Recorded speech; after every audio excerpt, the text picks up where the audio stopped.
सत्संग किसे कहते हैं और सत्संग में क्यों आना चाहिए? सत्संग, सच का साथ। इस दुनिया में जिसमें कभी कोई परिवर्तन नहीं होता, जिसमें कभी कोई बदलाव नहीं होता, उसे सत्य कहा जाता है या सच कहा जाता है। और ऐसा सच आदि काल से आखिर तक एक ही था, एक ही है, एक ही रहेगा, और वो है भगवान। ईश्वर कहो, ओम कहो, अल्लाह कहो, गौर खुदा रब कहो, वही शक्ति एक ऐसी है जो सच थी, सच है और सच ही रहेगी। बाकी दुनिया की हर चीज परिवर्तनशील है, चाहे वो धरती है, चाहे वो खंड ब्रह्मांड है, चाहे ग्रह हैं, हर चीज में बदलाव निश्चित है सिवाय मालिक के। तो मालिक है सच। संग, यहां उस मालिक से मिलने का तरीका बताया जाए। कैसे आप उसे देख सकते हैं, कैसे आप उसकी कृपा दृष्टि को पा सकते हैं, कैसा है वो जो जन्मता नहीं, मरता नहीं, इसके बावजूद हम सबके अंदर वह कण-कण में, जर्रे जर्रे में मौजूद है। इच्छा तो होती है ना कि ऐसा कौन है, कैसा है वो जो जन्म मरण में नहीं है, लेकिन फिर भी हर किसी के अंदर है, हर जगह रहता है वो। तो उसके बारे में यहां चर्चा होती हो, उससे मिलने का यहां ढंग बताया जाता हो, उसे संग कहा जाता है। तो सत्संग का मतलब ईश्वर से मिलने का यहां तरीका बताया जाए। ना धर्म छुड़ाया जाए, ना पहनावा बदला जाए, ना नोट ना वोट, किसी चीज की बात ना हो, सिर्फ और सिर्फ उस परम पिता परमात्मा की बात हो, उस मालिक की बात हो। वही सत्संग है। क्यों आना चाहिए सत्संग में? लोग कहते हैं हमारा घर बार भी अच्छा है, बिजनेस व्यापार भी अच्छा है, बाल बच्चे सब कुछ है, सब सुख सुविधा है, हम सत्संग में क्यों आए और किस लिए आए? सही कहा आपने। आपके पास सब कुछ है,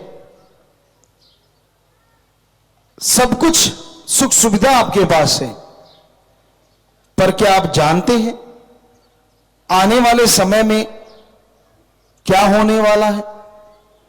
मालिक ना करे आपको कोई पहाड़ जैसा भयानक रोग लगने वाला हो, मालिक ना करे आपके बच्चों पे कोई विपदा आने वाली हो, आपके बिजनेस में घाटा पड़ने वाला हो, आपका सर्वनाश होने वाला हो, मालिक ना करे ऐसा हो।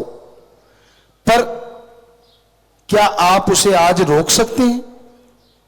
अपने पैसे से, अपनी अकल चतुराई से, अपनी सुख सुविधा से नहीं रोक सकते।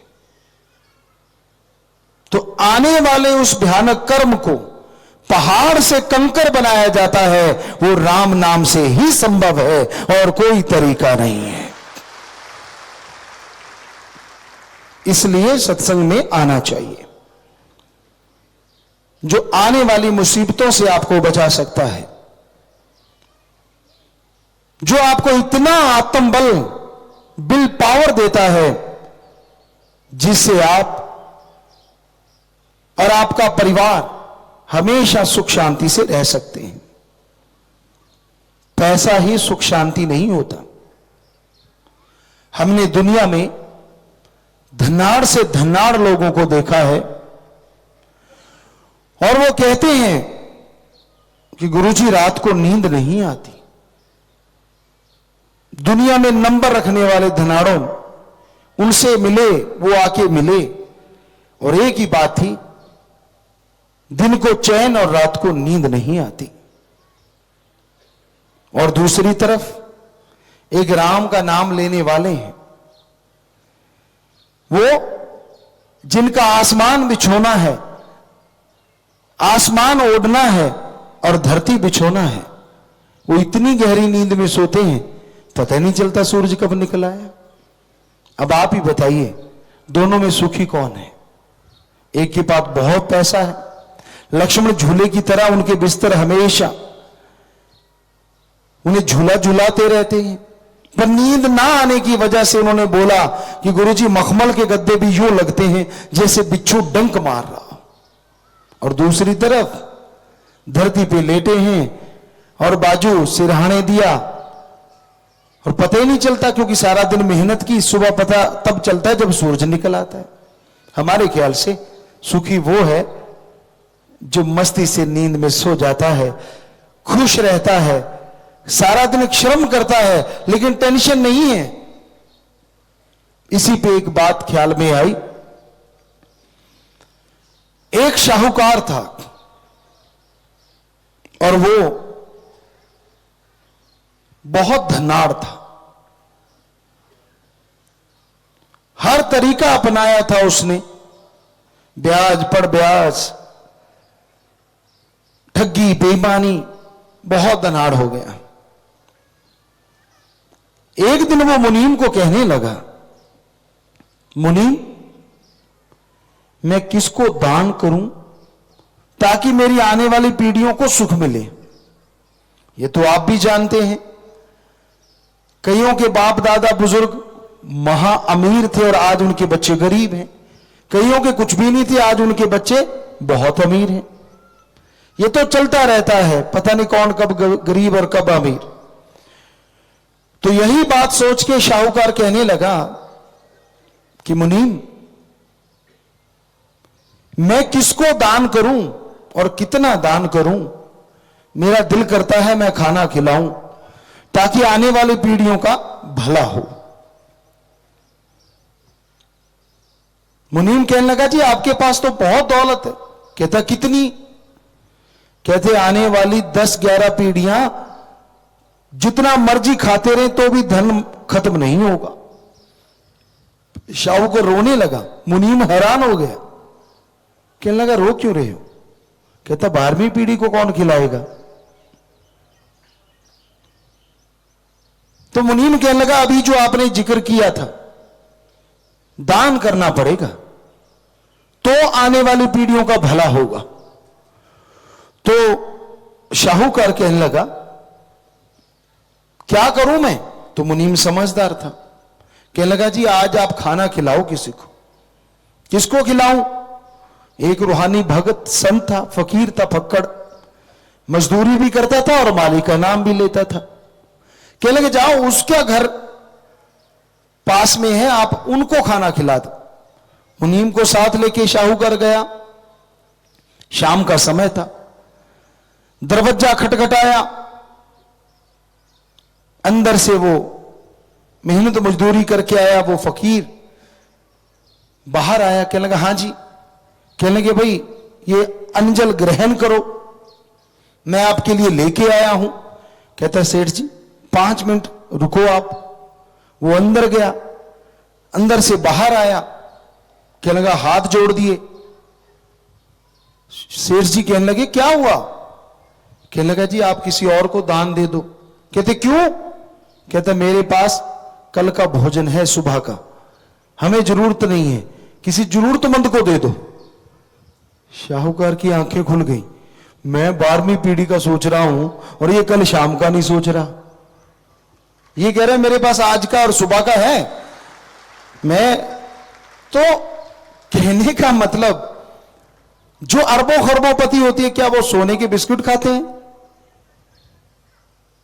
कई बार खबर आती है, बच्चे हमें दिखाते हैं, बेटियां कई बार दिखा देती हैं, सोने की टॉयलेट दे दीजिए अपनी बेटी को, तो क्या उसमें हीरे हागेगी का? वो है तो वही सामान, सोने में भी, और 2 ईंटें रख के भी काम चल जाता था। राजस्थान में चलाते थे लोग, खड्डा खोदा, 2 ईंटें रखी, हो गया काम, ऊपर मिट्टी डाली, खत्म। तो मतलब ये क्या है, आप जोड़ते जाते हो, खुद सुख नहीं लेते, बच्चे बाहर निकाल देते, लास्ट में जुड़ा जुड़ाया उनके हाथ में क्या मिला? सारी उम्र कोलू का बैल बन के ले तेरे की दे तेरे की, और लास्ट में बच्चे कहते हैं आपको तो अकल ही नहीं है, सारा धन पे कब्जा कर लेते हैं और आप ठन ठन गोपाल घूमते रहो। तो कहने का मतलब हम ये नहीं कहते कि बच्चों के लिए बनाओ ना 100 में से 25%, 50% बच्चों के लिए रखो, 50 अपने लिए रखो, परमार्थ करो, दुनिया का भला करो, ताकि आपकी आत्मा का भी भला हो और आपकी आने वाली औलाद का भी भला हो। कई कंजूस होते हैं, मक्खी चूस जिसे कहा जाता है, पैसा पैसा जोड़ते रहते हैं, एक भी रुपया ना लग जाए, मेरे बेटे के, मेरी बेटी के, मेरे फलां के काम आएगा। तो आपने सुन ही लिया उसका उदाहरण कि फक्कड़ को तो यह भी परवाह नहीं थी कि कल शाम का कहां से आएगा, तो मालिक देता है। ऐसे भी लोग होते हैं, हमने खुद देखा है। आप में से कोई ना कोई लोग ऐसे बहुत जानते होंगे जो बेचारे रोज के दिहाड़ी मजदूरी करते हैं और उसी से पेट भरते हैं।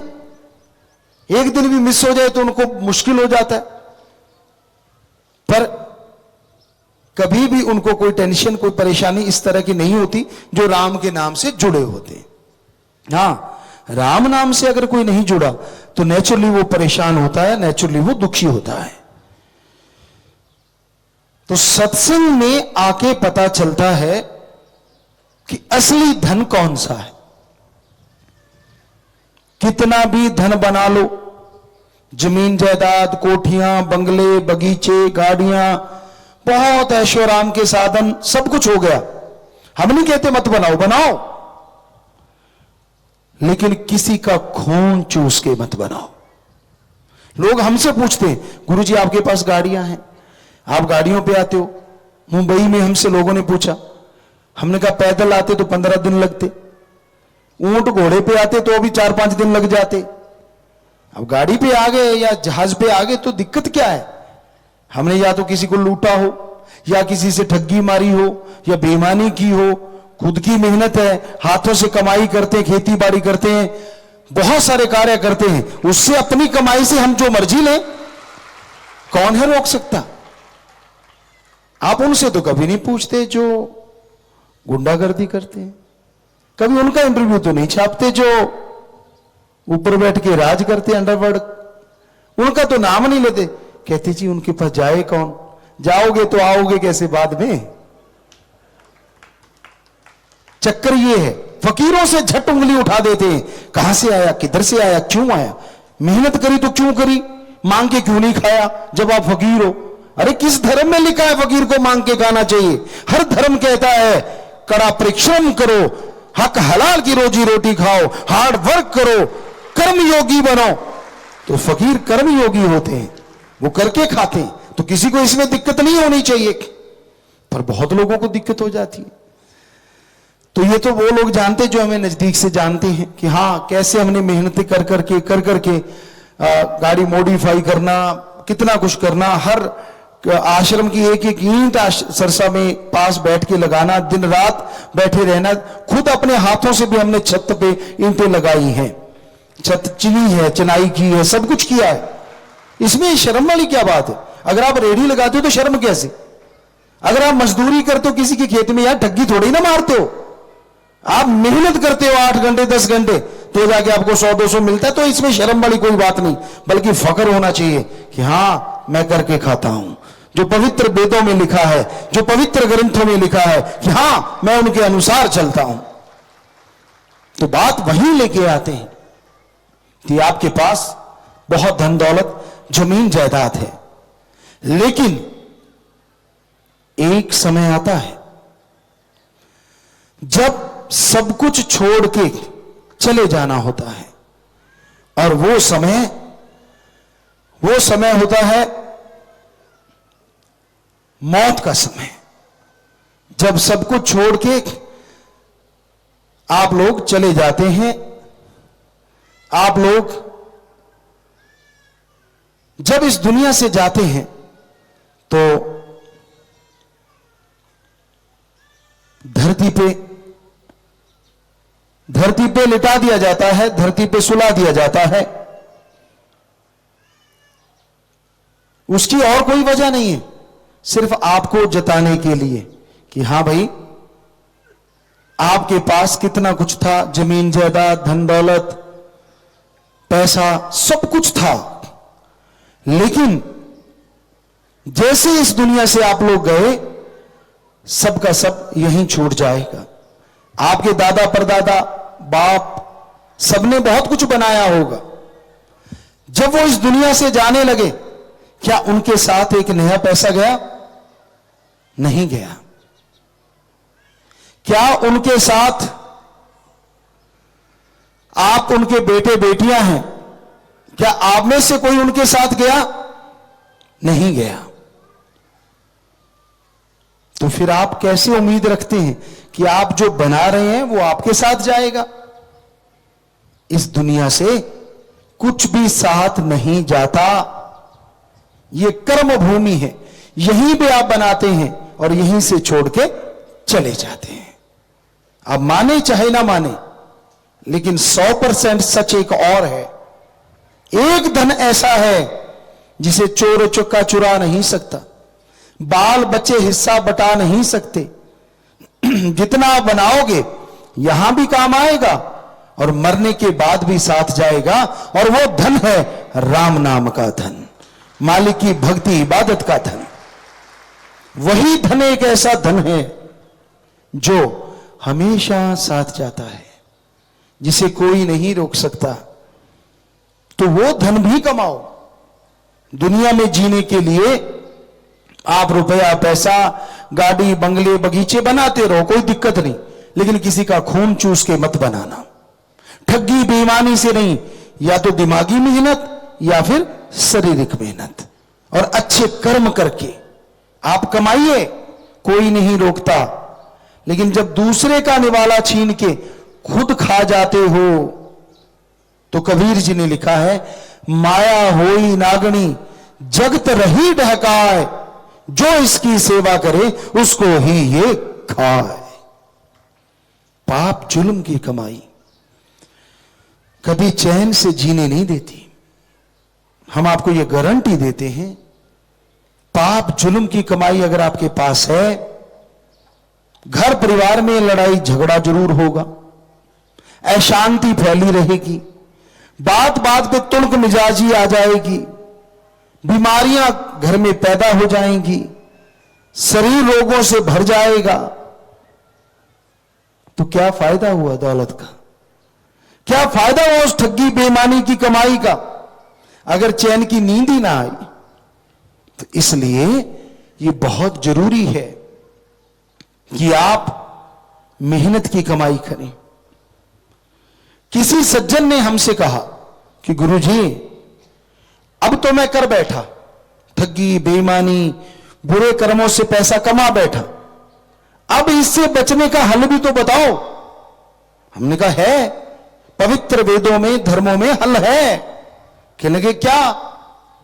जैसे खून चूस के कमाया था, उसका वही कमाई किसी बीमार का इलाज करवा दो, भूखे को खाना खिला दो, प्यासे को पानी पिला दो, गरीब के बच्चों की पढ़ाई करवा दो। अरे बेटी की किसी की शादी नहीं हो रही, मुश्किल हो रहा है, जाके शादी पे पैसा लगा दो।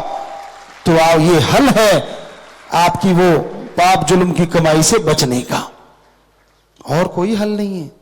क्योंकि जिसको आपने खून चूस के कमाया, उसकी बद्दुआएं आपके साथ जुड़ी रहेंगी, और जब किसी का भला कर दोगे, उसकी दुआएं आएंगी, बद्दुआएं कट जाएंगी, और आपके कर्म अच्छे बन जाएंगे। आप तरक्की करते चले जाएंगे, तंदुरुस्त हो जाएंगे, खुशियों से लबरेज हो जाएंगे। हर चीज का सॉल्यूशन है हमारे धर्मों में। साइंस की बात करें,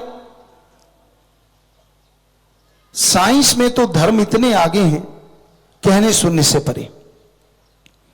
क्योंकि हम जब पढ़ा करते थे, नॉन मेडिकल के स्टूडेंट थे, साइंस में बड़ी रुचि थी, पर सबसे बड़ी रुचि तो भगवान की भक्ति में थी।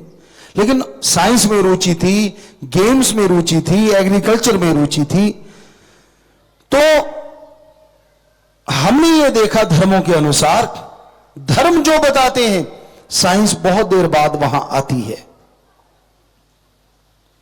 हमारे धर्मों में बताया सैकड़ों धरतियां हैं, एक धरती नहीं बनी, सैकड़ों धरतियां हैं और सैकड़ों जगह जिंदगी है। तो साइंटिस्ट थे कई देशों के, कहने के गुरुजी झूठ बोलते हो, ये सही नहीं है। हमने कहा हमारे पवित्र वेदों में लिखा, कहते वो भी झूठ है। हमने कहा नहीं। और आज यूएसए नासा साइंस के अंदर जो सबसे बड़ा विज्ञान का केंद्र कहलाता है, और भी कई जगह पे साइंटिस्ट ये मान चुके हैं कि हां और जगह भी जिंदगी है, हां ऐसी और भी धरतियां हैं। और पवित्र वेदों में हजारों साल पहले लिखा था। सोच के देखिए, आप सोचती हो हमारी संस्कृति कुछ भी नहीं है, पूरी दुनिया ने हमारी संस्कृति से ज्ञान लिया है। हमारे यहां साउंडलेस एरोप्लेन होते थे, आवाज नहीं होती थी, जहाज होते थे। अभी तक तो दुनिया से बना नहीं वैसा। 1845 या 1945 एक साइंटिस्ट थे रॉबर्ट ओपनहेमर, शायद यूएसए के। उन्होंने माना है कि मैंने जो एटम बनाया है, परमाणु बनाया है, ये महाभारत के अमोघ शास्त्र से बनाया है। और हैरानी की बात यह है, लोग हमारे वाले मानते नहीं कि महाभारत हुआ है ना कमाल। और बाहर के देशों वाले हमारी चीजों से क्या बना रहे हैं। तो जब ये बात हुई कि गुरुजी आपके ही महाभारत काल से ये एटम परमाणु चला करते थे, हमने कहा चला नहीं करते थे, हमारे वाले चला के वापस भी ले लिया करते थे। शायद आपको प्रसंग याद होगा, जब अर्जुन ने अमोघ शास्त्र छोड़ दिया था, ब्रह्मास्त्र छोड़ दिया था, और श्री कृष्ण जी के कहने से वापस ले लिया था। अश्वत्थामा से ऐसा नहीं हो पाया था, पर उन्होंने वापस ले लिया था। मतलब चलाना भी आता था और रोकना भी आता था। आज सिर्फ चलाना आता है, रुकता रखता नहीं। चल गया त्वाहा स्वाहा। और हमारी साइंस कितनी आगे थी, क्यों नहीं मानते हम अपनी संस्कृति को, जो इतनी रिच थी, जो इतनी साइंस में बहुत आगे थी। लोग बुरा मान जाते हैं अगर सच्ची बात कही जाए। हमने जो रिसर्च किया सभी धर्मों का, सबसे पुरातन जो पवित्र ग्रंथ मिले वो वेद, पवित्र वेद ही हैं। और जब बाद में रिसर्च किया तो सभी चीजें वहां से मिलती हैं। अब आगे ज्यादा क्या बोलें, आप खुद समझदार हैं। हजारों साल पहले बैक्टीरिया वायरस के बारे में बता दिया गया, और साइंटिस्ट 1850 1890 में मान रहे हैं कि बैक्टीरिया वायरस होता है ना। हैरानीजनक बात है। अरे हमारा तो इतना रिच था साइंस में। महाभारत काल की अगर आपको बात करें, रामायण काल तो बहुत ही आगे था, महाभारत काल की बात, सभी लोग लड़ते थे, तलवार धनुष तीर लगते थे, तलवारें लगती थी, भाले लगते थे, लेकिन अगले दिन फिर से वो युद्ध कर रहे होते थे। क्या ऐसा संभव है कोई आदमी इतना जख्मी हो, तलवारें लगी हो, और वो अगले दिन युद्ध लड़ रहा है? जी हां, हमने जब रिसर्च किया तो पता चला कि यह संभव था। क्यों? क्योंकि तब ऐसे ऐसे मरहम, स्नेह लेप, अलग अलग नाम थे उनके, उनको लगा देते थे और सुबह तक जख्म भर जाया करते थे। और आपको शायद यकीन नहीं आए, उसी में से एक जड़ी बूटी हमने निकाली हड्डी जोड़ने के लिए। आश्रम में वो फ्री में दी जाती है, कॉलर बोन। डॉक्टर अगर यहां सज्जन कोई बैठे हैं, वो जानते हैं कि ये हड्डी अगर टूट जाए तो जल्दी से जुड़ती नहीं, क्योंकि सारे मोमेंट इसी पे आते हैं। एक आदमी की ये टूटी, वो 7 दिन में जुड़ गई। जब एक्सरे किया तो हड्डी जुड़ी हुई थी, और वो जड़ी बूटी महाभारत काल की है। अब भी आश्रम में बहुत लोग आते हैं, अगर दर्द हो गया, यानी 2 हड्डियों के बीच में चर्बी नहीं है, मांस नहीं है तो हड्डी जुड़ते देर नहीं लगती, अगर चर्बी और मांस आ गया फिर थोड़ा मुश्किल हो जाता है। तो अगर अब 7 दिन में भर सकता है तो तब तो फिर शाम को रातों रात क्यों नहीं भरता होगा। इतनी साइंस थी हमारे यहां, पूरी दुनिया ने सीखा, चाहे वो दशमलव कह लो, जीरो कह लो, कुछ भी कह लो, पूरी दुनिया सीखी है भारत से, और भारत सीखने जा रहा है विदेशों में। किसी का बेटा बाहर चला जाए, उसके बाप के ये बटन तो वैसे ही खुले हो जाते हैं, मेरा बेटा वहां गया है, अगली बात पूछ लो करता क्या है, वो तो कम को पता होता है। हमें पता है, हमने देखा बहुत ज्यादा लोगों को, या तो टैक्सी चला रहा होगा, या कहीं फूलों के बाग में फूल बींद रहा होगा। बुरा ना मानिए, सारे एक जैसे नहीं होते। कंप्यूटर साइंस में हमारे जो बच्चे जाते हैं वो बाहर के देशों का नाम रोशन कर रहे हैं, लेकिन ज्यादातर जो नहीं कंप्यूटर साइंस जानते, इतने पढ़े लिखे नहीं, चले जाते हैं जैसे तैसे करके, तो वहां दिहाड़ी मजदूरी करते हैं। बल्कि 2-4 सज्जनों ने तो हमें कोट पैंट ऐसे पहना हुआ, और हमने कहा बेटा क्या हाल है, कहते गुरुजी देखो बाहर से आए। हमने सच बताओ, कहले गुरुजी घर में किसी को नहीं बताया हुआ। क्या करते हो, कहने लगे हम वहां सीवरेज साफ करते हैं। हमने कहा क्यों, कहते सबसे ज्यादा पैसा है ही उसी में, वहां का कोई लोग हाथ नहीं लगाता और हम थोड़ी देर में करके साफ, नोट ही नोट है। तो शायद आप ये काम करना चाहोगे अपने घर में, या कहीं, शायद जल्दी से तो नहीं, मजबूरी सब कुछ करवा देती है। बड़े बड़े घरों से गए हुए बच्चे वो बता रहे थे हमें ये बात। तो ये हम नहीं कहते कि बाहर नहीं जाना चाहिए, चिड़िया उड़ती है घोंसला छोड़ के तो पता नहीं कितना अंजल ले आती है, लेकिन हमारा कहने का मतलब यह है कि हमारे जैसी संस्कृति दुनिया में दूसरी कहीं से नहीं मिलेगी, यहां मर्जी ढूंढ लो। बच्चे जब हम सब लोग छोटे होते हैं, चारपाई पे टॉयलेट कर दिया, पेशाब कर दिया, वो गिल्ली हो गई, और मां उठती है, गिल्ली जगह साफ करके खुद लेट जाती है, और सूखी जगह अपने औलाद को लेटाती है। और जब मां बाप बुजुर्ग हो जाते हैं तो बच्चे मां बाप का सहारा बनते हैं, उनका साथ देते हैं। क्या ऐसी चीज दुनिया में और किधर है? कई जगहों पे तो जन्म देती दूसरे कमरे में फटाक, दूध भी और ही चलता है। अपने तो इधर कहते तूने मां का दूध पिया तो निकल, उधर तो बोतल का ही पिया, उधर निकलेगा क्या? कहावत है, अपने अपने देश की अपने अपने तरीके से ली जाती है।